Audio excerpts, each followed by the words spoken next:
Hello and welcome to the Story Engine podcast. My name is Kyle Gray, and today on the show we have Dr. Axel Meierhoefer.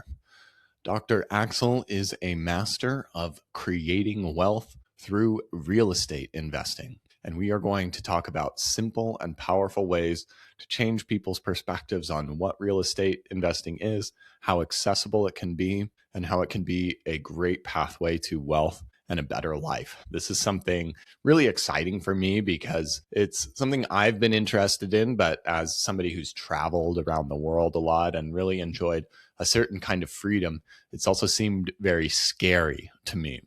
And so exploring the story and the power of great wealth building through real estate investing is very exciting. So without any further ado, let's hand it over to Dr. Axel. Dr. Axel Meierhoefer, welcome to the Story Engine podcast. Hey, Kai. Thanks for having me. I am excited to talk to you today. The day we're recording this is New Year's Eve. And what a great topic of creating abundance in the future, something that you've thought a lot about to dive into today. But before we get into that, would you mind telling us a little bit about who you are and how you're showing up in the world today? Right. Yeah. So I'm originally from Germany, still have some of the accent, as you can hear. Originally came to the United States in the mid-90s, 1990s, just to be clear, as part of an exchange program between the US Air Force and the German Air Force. So I basically took the job of the director of operations for a US Air Force fighter squadron, and the guy that had that job took my job as an assistant director of a flight school in Germany. And so I got to train and then fly US Air Force planes and learn how that system works and vice versa. And then after about 2.5 years, originally the idea was to go back to Germany, but it turned out that there was an interest by both governments to basically have a co-located place to train. And so I was moved to another place in New Mexico to become the project leader to build that place. And it took about 4.5 years to get it all up and running. And that got me basically to my retirement age. And it gave me a chance at the very end to nibble a little bit into investing in real estate. Then basically got recruited in a software company in Santa Barbara. Did that for 4 years, got a couple of degrees because everybody said I needed to have like a graduate degree at least or something to be successful in the real world outside of the military. And then in 2005, I started my first business, basically providing consulting services for medium to large scale corporations, mainly in the area of leadership and employee development. And while I was doing that and basically looking at how can I, as a self-employed person, make sure that there is some security in the future, like I was used to it from the Air Force, I looked at what can I do investing wise and had a little bit of early experience with real estate from like the end of my Air Force career, then got into that more, studied it more and realized, which was really almost borderline shocking to me because I had all the news, all the information that you get when you start thinking about real estate, location. And, if you want to invest in your own properties, you get these calls to clean toilets in the middle of the night, all that stuff. And I studied it and found out there is a way to invest from a professional perspective, but still retaining control. I would say that's really the core thing that stood out for me. I didn't want to own an asset that I don't control, where I can't say, I want to have it, I want to improve it, I want to have these tenants and not those tenants, I want it managed this way, and on and on. And so the method, and that's what we're doing at Idea Wealth Grower now, is called out-of-state turnkey investing. And we can dive deeper if you want, Kai, but the way I'm basically offering my mentoring program is exactly for that. How do you actually become an investor in residential real estate, regardless where you live, and focus on finding the best performing asset or the best performing property rather than most of the other myths and all the other stuff that a lot of people hear when they just randomly put some real estate investing into Google or any AI system. So what I'm hearing is that real estate has become a lever for wealth and prosperity for you. Finding a good way to invest is your way into that marketplace, and you can diversify from there.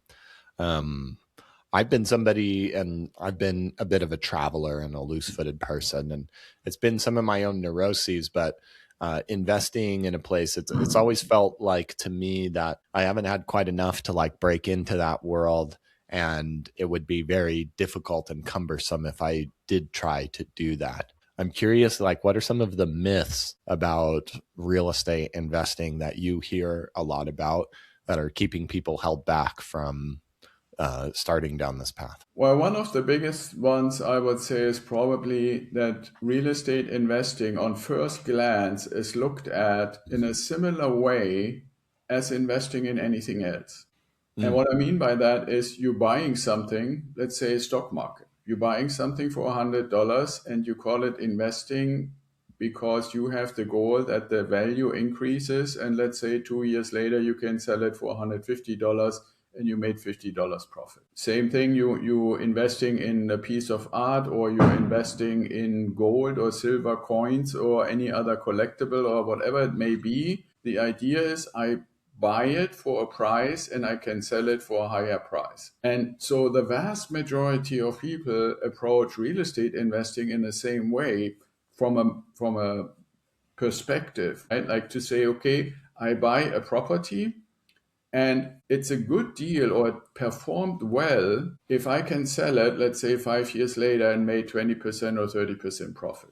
What we are focusing on, and what is the more important thing in my perspective, is to say, why do I invest in the first place? And the people that I attract and like to work with are those who say, I want this asset to provide income to me. The fact that it might also increase in value over time is nice. I always call it like the cherry on the icing of the cake.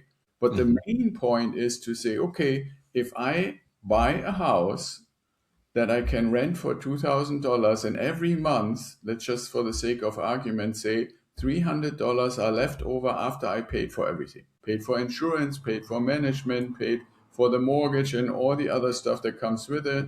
So I have $300 left. If you, Kai, were to say, okay, I want to make $6,000 a month without having to worry about any job or anything like that, or any sales or what have you, then the simple on first glance calculation is you need 20 of those houses that make you $300 a month and you're good. That's mm, the difference. That's basically what I'm getting at. It's not a matter of how much is this thing potentially increasing in value. Yes, it will, and that's nice. And there's all kinds of things that we can do with this increase in value. But the main purpose is to make the money that we put into it work for us so it generates income. And we have something I call the time freedom point, where if you were to say, I, Kyle, want to get $6,000, how long does it take and how many of those houses do I need to have until I get those $6,000? And mhm. the answer would be probably something like 8 to 10 years. And it will not really take 20 houses, because even you, I'm sure you're the nicest person in the world, would not rent your house for the same rent 20 years or 30 years in a row. So what we are normally doing is, you increase the rent a little bit. So your $300 become $320, become $350 and so forth. So what most people find in this little scenario would be, you would take 8 to 10 years, you would probably need something like 15 or so properties, and then you would have this income. And the reason I call it time freedom point is literally just because you now have the freedom to decide what you want to do with your time. And you could still do podcasting or go after a job or whatever, but you wouldn't have to. Right, Mhm. that's basically the goal. And I believe investing in general, regardless what you decide to invest into, should be directly attached to a goal. I call this thing, stealing it from Brandon Bouchard, he calls it the B hack, the big, hairy, audacious goal. And if your B hack is $6,000 a month, that's what we're going to go after. That's what we're going to work on. Right? Not so much, are these 15 properties going to be worth 2 million or 3 million or $4 million at some point in the future? What are some of the things that you like to do with your time freedom that you've made part of your BHAG? It sounds like we had the number, but I'm curious, do you enjoy golf? What are you doing with this time freedom? Yeah, so one of the things is actually a benefit to you in a kind of way is because I love to be on podcasts, or I love to have the opportunity to speak about the things that I have done, how they worked out, what have I learned, always in hopes of fulfilling my motto. My motto is helping others help themselves become successful. And I strongly believe if you don't get input, it's very, very hard, almost impossible to do. But if you are interested, if you are open, if you are kind of curious, well, then listening to podcasts or taking on programs, narrowing down what you're really interested in. So that's one of the things. And then to the other direction that you were leading is I love gardening. So, I do this as basically a hobby. I like reading mainly because I am very strong believer in lifelong learning. And right now, we're living in this time where completely new advanced technology is emerging. And I'm super curious, which is kind of a little bit like a bridge, if you want to what we said at the beginning when I said I flew fighter jets. I was for a few years in the test team. We used to joke that we knew the bits and bytes by their first names, right? So, this curiosity on how something works, especially related to technology, is still within me. And so lately I'm reading and researching quite a bit about what's going on with AI, what will happen when these robots are really available to people like you and me, how will our life change, our work change. So those things, reading and learning and gardening, and then, like basically helping people to become successful to the extent that I can be part of it. How do you see the coming technologies influencing real estate investing or even gardening? Should we prepare our personalities more for this, or what would somebody, if knowing what you know about real estate investing and seeing where technology is going? I know that there's like a lot of nuance to this, but how do you see this impacting the broad strategy of people using what you're doing? Well, there are a couple, like you said, there are a couple of aspects to look at. I can touch on a few that are probably quite practical, understandable for people. So when we initially think about, yes, here I am, I have $30,000 accumulated. Forget how I did it and just assume, I don't know, I sold stocks or I got a gift or, won a prize. I have $30,000 to start. I believe that technology will advance quite rapidly to the point that it will become much easier than it used to be to find out where are currently properties that meet the criteria that I, as the investor, have set. Right? It's not just like go on Zillow and find thousands or hundreds of thousands of properties, and then you have to apply some kind of formula to boil it down to the few that Mm-hmm. you would actually be willing to consider. So, this whole search part, I believe, and this is already a really strong aspect of the current AI systems that we have, will improve. There will still be a few things necessary to get there, but I believe that aspect will get much better. The Yeah. next thing is when it comes to actually reviewing the property in detail. It has always, for like our model where I'm investing in Ohio, but I'm sitting in San Diego, right? So not for every property that I might or any of our clients might be interested, we're going to want to get on a plane and fly there and walk the property, potentially just to find out that what the advertisement said is nowhere near the reality. While if you think Mm-hmm. about nowadays, we can already do these kind of like 3D video guided tours through a property. If we get to humanoid robotics, which I believe is happening in the next 3 years, we could basically hire a robot that we pay for to walk the property for us. And we can Mm-hmm. have, like you and I are doing right now, Kai, we could have like an online session, but I would be talking to, let's say, the robot Francisca, and she basically is walking the property, got the keys. Obviously, I see what she sees, if we want to personalize it that way, through the eyes. I could say, stop here. I could say, kneel down, look at this. Is this a blemish? Tell me if this is fresh paint or old paint or stuff. So I get a much, much better understanding of the quality of the property, any kind of problems. And when you think about what will these robots know, they will be able to instantaneously tell me or you what would it take to get this property to a really, really good state. Is it in a good state? Is it rentable? How much would it rent for? What blemishes do you find? How much would it cost to overcome these blemishes? All this kind of stuff. So that would be basically still in the context of going into or through with the purchase. Then when it comes to property management, assuming we took our 30,000, we bought $150,000, $160,000 property. Now we own it. Now we have property management managing it. One of the really annoying, if not more than annoying things right now is if your tenant says, hey Kyle, or property management says, hey, we got contacted by your tenant and the tenant has discovered that there is a blockage in the bathtub, in the main bathroom or something like that.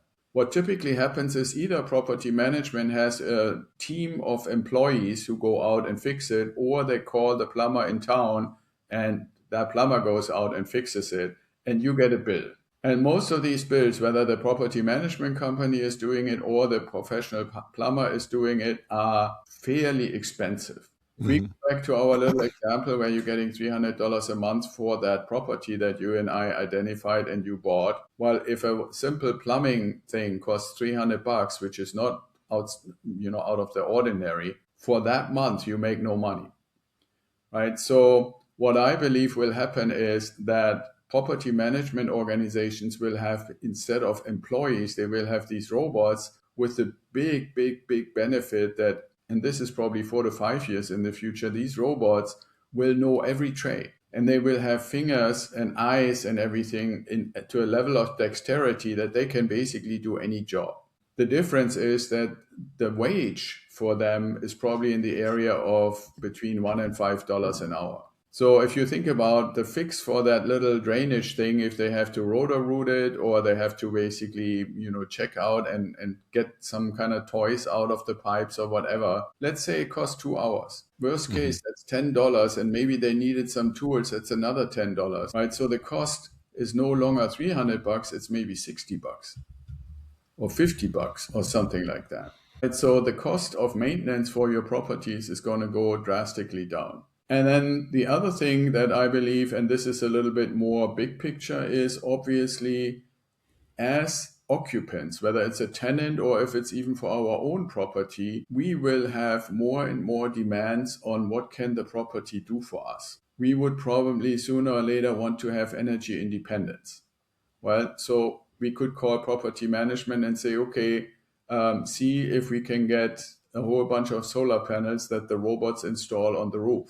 See if we can get a battery system. See if we can somehow, before we do the next turn, tenant moved out, tenant liked the property, got a different job or whatever reason, moved out, property is empty right now. But we could go and say, okay, should we install Starlink for high-speed internet? Should we run some extra cables or some extra outlets? Should we make it so that a bedroom can also be an office? Right? All these kind of options that people will probably ask for are relevant. And then finally, I think we will have to start looking, not yet, but this is more like a 10-year vision, that people will go back to wanting to live in communities with services, especially in an aging population, right? Where we would like to have some healthcare stuff, maybe some massage, some sports facilities and stuff like that.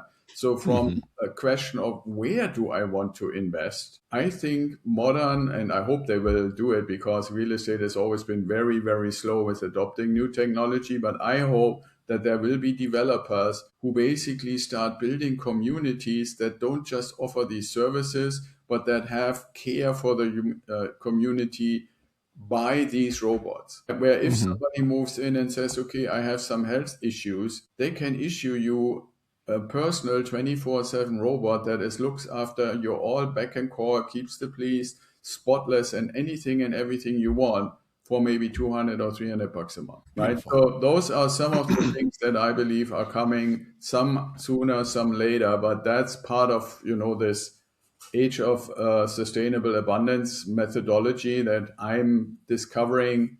That's, I think, where it's going to go when it comes to like, where do we live and how do we live? Excellent.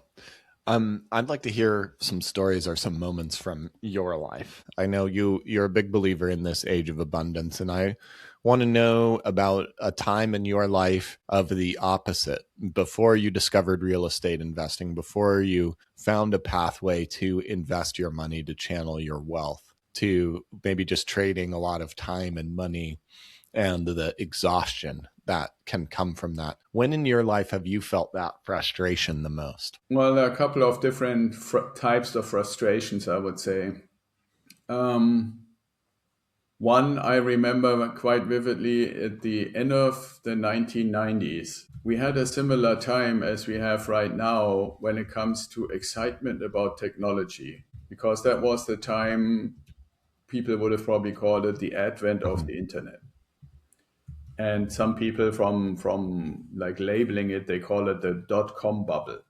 But before, it was purely a thing that is now in our memory as like that, okay, there were these stocks that were vastly overvalued, and then the whole thing popped in like within a week or so, the valuations went down by 40, 50, 60%. And a lot of these companies or these websites, if you want to call them that, basically vanished or disappeared. To answer that question about one of those frustrations is I was, like I said, stationed in New Mexico doing my thing as a project lead. And there was so much excitement in the air about opportunities to invest for regular people, opportunity to get enough information so you could make an informed decision about what you wanted to invest in. So we came together almost, I would say today's language, we would call it organically, a group of people formed who all said we don't have a lot of money, but we could probably put anywhere between $100 and $500 a month into investing. And we want to be part of this new market.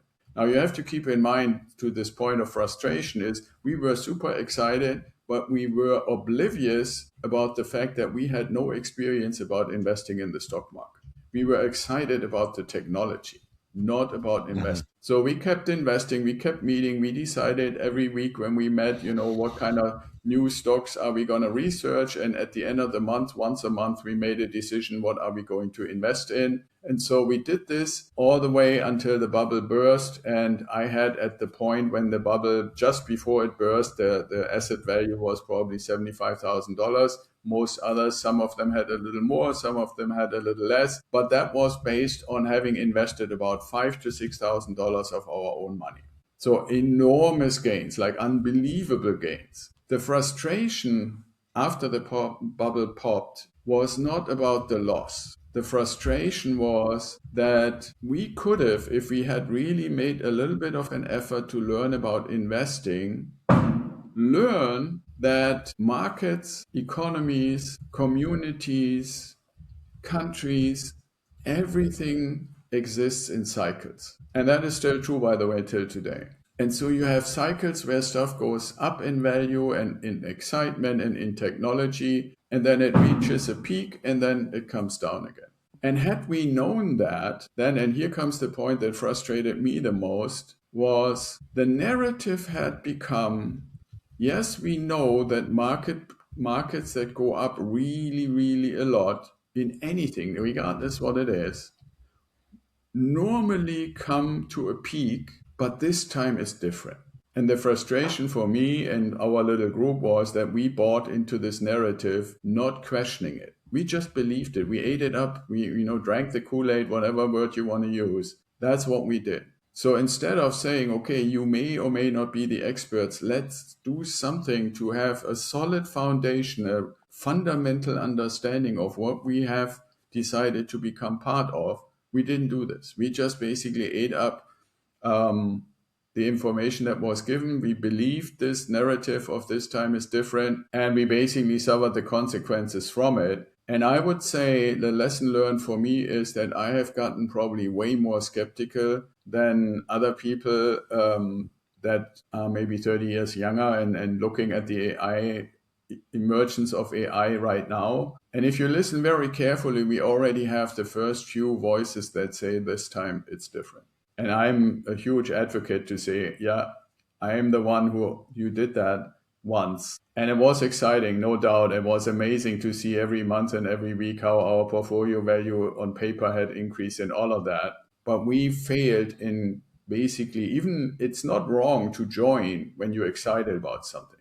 The mistake was not to make an effort to learn what we gotten ourselves involved in, so that ultimately you can really decide, is what they're telling me real? Is it realistic? Or is it just to perpetuate more and more people putting more and more money into something And the reason they say this time is different is because they need to say this to keep the flow going. Yeah, perfect detail.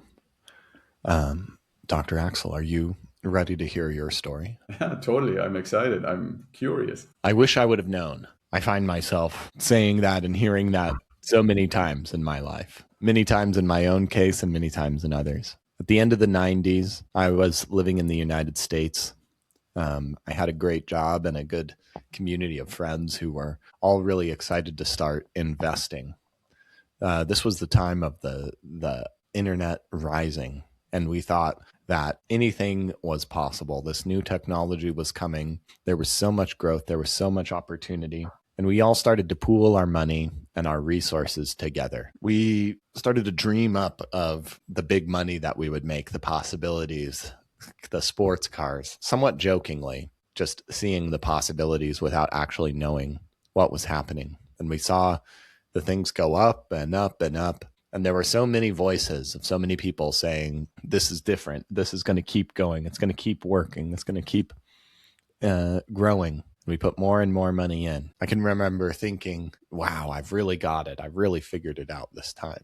And then I wish I would have known. The bubble crashes, and so much of that money that I had put in, that I could have taken and put in towards a life, vanishes. And it's not the loss itself that frustrates me, that hurts me. It's not what could have been with that money, but it was somewhere along the line of I should have known, and I should have known better. I should have understood the world that I was entering into, that I was building my dreams and my future around. And I decided from then on that I was going to master this process, that this was going to be one of the most important skills that I would ever learn in my life. I didn't just want to invest to get a return on my investment. I wanted something that would support a lifestyle and a life for a long time, that would pay me cash flow and not just give me money in the long run, but create time freedom, opportunity freedom, and an ability to really live life in alignment with how I wanted, not just trying to grow more or expand more.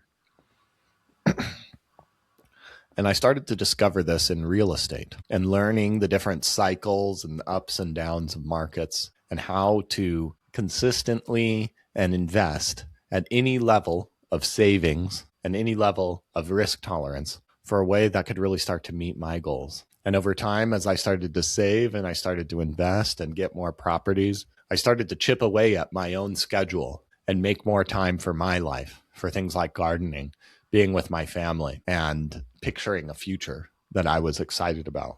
And, you know, for me, it came from being disappointed in a promise of a stock market and a promise of a new technology. And there are many of these things standing before us right now. And there's one thing that I believe in, is that investing is only really working in your future and not gambling if you have a strategy and an understanding. And that's what I'm here to show you and to lead you through today. What do you think? All right. Yeah, that sounds good. Awesome. Well, Dr. Axel, it's been an amazing exploring these ideas with you. And it's certainly something close to home, I guess, pun intended, for me. Do you have any closing thoughts for us today? And where can we go to learn more about you? Yeah, I'm very grateful that I had the opportunity for having basically a story created for me, and obviously I want to spread it out as close as possible in the words that you just recited.